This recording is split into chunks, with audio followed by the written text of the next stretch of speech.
Граѓаните на Куманово се почесто имаат поплаки заради нередовното изнесување на смет, иако плаќаат за услугата на јавното предпријатие Чистота и зеленило.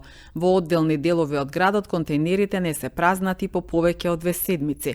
На седницата за советнички прашања, советничката Моника Марковска праша како поскапувањето на нафтата и нафтените деривати ќе се одрази врз финансиското работење и оперативните трошоци на комуналното предпријатие. Директорот Сашо Томиќ кажа дека предпријатието се соочува со огромни проблеми, особено што со зголемувањето на цената на нафтата и на минималната плата, трошоците на Чистота и зеленило само по овие два основа ќе бидат зголемени за околу 2 милиони денара. Месечно ние трошиме месечна фактура за нафта, нафтени деривати, значи трошиме некаде од 1 до 1.200.000 денари.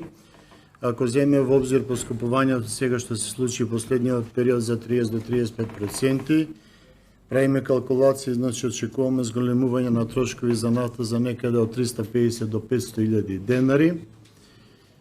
Ако на ова додадеме, значи очекуваното зголемување на плати следниот месец, минималната плата што мора да изголемиме на вработените, тоа направивме пресметки, значи изголемување ќе ни биде од 1.300.000 до 1.500.000, овие 400-500.000 за нафта. Значи, ние од следниот месец ќе се соочиме со сериозен проблем во нашето секојдневно функционирање и работење. Значи, трошковите само врз основа на овие два основа ќе ни се зголема за некаде 2 милиона денара.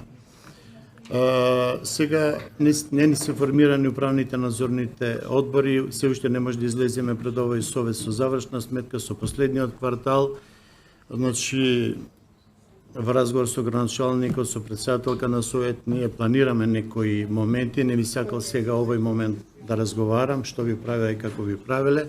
Значи, ние и онака до сега имаме сериозни проблеми во наше финанско и секојдневно работење.